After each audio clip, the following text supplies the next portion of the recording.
24 ঘন্টা পরিষেবা দেওয়ার কথা থাকলেও সপ্তাহে মাত্র 3 দিন থাকে অজ্ঞানের ডাক্তার।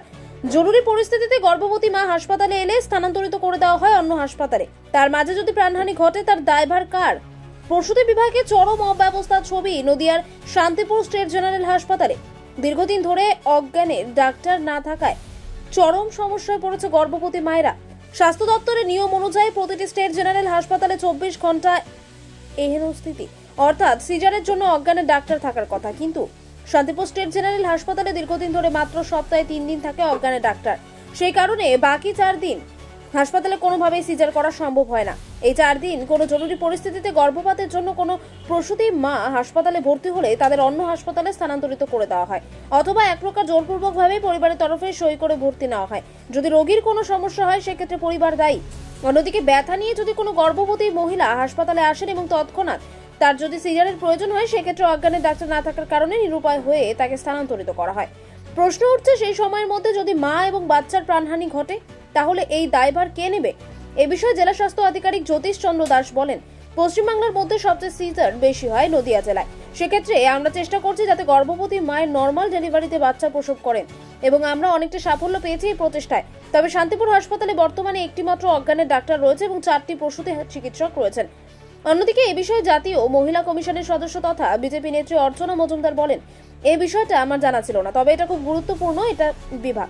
আমি কথা বলে চেষ্টা করব যাতে এই সমস্যার সমাধান ঘটে। অন্যদিকে সাধারণ মানুষও চাইছেন যাতে অবিলম্বে প্রতিদিন অজ্ঞানের ডাক্তার থাকে। স্বাস্থ্য দপ্তর এবং জেলা স্বাস্থ্য দপ্তরের তরফ থেকে সেই ব্যবস্থা করা হোক, না হলে তারা সমস্যার সম্মুখীন। একটা প্রশ্ন আছে, হাসপাতালে ঢুকলে আপনি দেখতে পারবেন লেখা রয়েছে 24/7 সিজারের ব্যবস্থা আছে হাসপাতালে, কিন্তু এখানে অজ্ঞানের ডাক্তার না থাকার কারণে সপ্তাহে 3 দিন করে সিজার হয়। এটা তো একটা ক্রিটিক্যাল ডিপার্টমেন্ট, মানে তাহলে গর্ভবতী মহিলারা কোথায় যাবে? একটা স্টেট জেনারেল হসপিটাল যেখানে এত বড় ইনফ্রাস্ট্রাকচার, সেখানে 24 ঘন্টা প্রসূতি মায়েরা আসেন, তাদের এমার্জেন্সি সিজার হওয়া প্রয়োজন। তা নইলে মায়েরা কোথায় যাবে? সরকারি ব্যবস্থাপনায় থাকা উচিত। যদি কোনো কারণে 24 ঘন্টা সিজার না হয় সেটা যাতে হয়, সেই জন্য নিশ্চয়ই আমি সুপারিশ করে যাব। Thank you. আপনারাও জানেন যে আপনারা যেহেতু ওষুধ নিয়ে কাজ করেন, শান্তিপুর স্টেট জেনারেল হাসপাতালে 24/7 সিজারের ব্যবস্থা থাকার কথা। সে জায়গায় দেখা যাচ্ছে সপ্তাহে 3 দিন মাত্র অজ্ঞানের ডাক্তার থাকে। বাকি 4 দিন যদি হঠাৎ কোনো গর্ভবতী মায়ের পেন ওঠে, সেই জায়গায় তো একটা ট্রান্সফার করা মানে রিস্কি ব্যাপার। এটা কিভাবে দেখছেন আপনারা? আমরা এটা তো বারবার বলেছি, এটা নিয়ে শান্তিপুরের মানুষেরা অনেকবারই সোচ্চার হয়েছে, বা আমরাও চাই যে ব্যবস্থা Shantipur hospital, Shantipur state general hospital, যেখানে সারা শহর এবং গ্রাম জুড়ে মানুষ নির্ভর করে এই হসপিটালের ওপরে, রাত বিরেত মানুষ ছুটে আসে, সেখানে স্বাস্থ্য পরিষেবা অনেক উন্নত হওয়া দরকার। এটা বারবারই আমরা বলছি।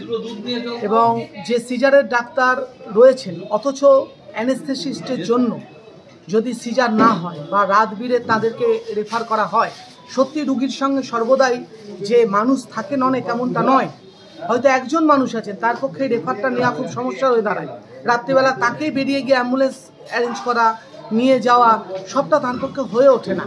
সেক্ষেত্রে একটা দুর্ঘটনা বা বিপদ হয়ে গেলে সেটা সত্যি খুব খারাপ হবে। সিএমওই যেটা জানাচ্ছেন যে তারা চেষ্টা করছেন যে সিজার নয়, নর্মাল ডেলিভারি করাতে, এবং সেক্ষেত্রে গভর্নমেন্ট হাসপাতালগুলি এগিয়ে রয়েছে। সে কারণেই এখনো পর্যন্ত যা পরিকাঠামো, সেটা যথেষ্ট পরিকাঠামো রয়েছে। কি বলবেন?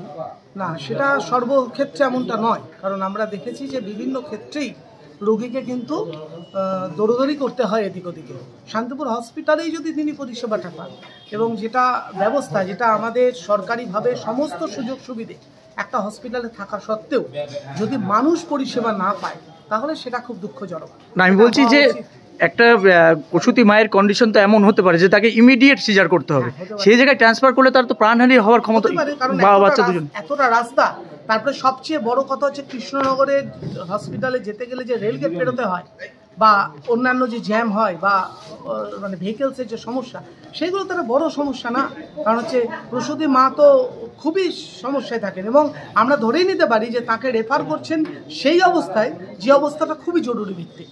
তো সেই জায়গায় যদি শান্তিপুর হসপিটালে সে পরিষেবা থাকে, বা সেই পরিকাঠামো গড়ে তোলা যায় এবং পরিকাঠামো নিয়ে মানুষ পরিষেবা পায়, তাহলে সমগ্র মানুষের ক্ষেত্রে সুবিধা হবে। আপনার নাম এবং আপনি কিসের সঙ্গে জড়িত?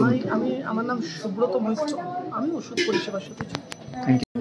24/7 সিজারের ব্যবস্থা করা হয় লেখা রয়েছে।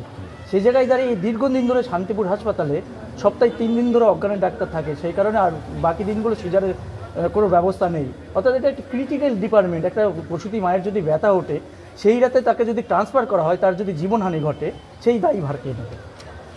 For your good information, I am telling Nadia district in West Bengal is the highest cesarean section district, and we are not encouraging cesarean section at all at Nadia district. We are worrying about the normal delivery system. We are try to give the normal delivery with a trial level. That is important. And so far posting is concerned, there is one anesthetist and 4 gynecologists is there. It is for your information. Okay, thank you.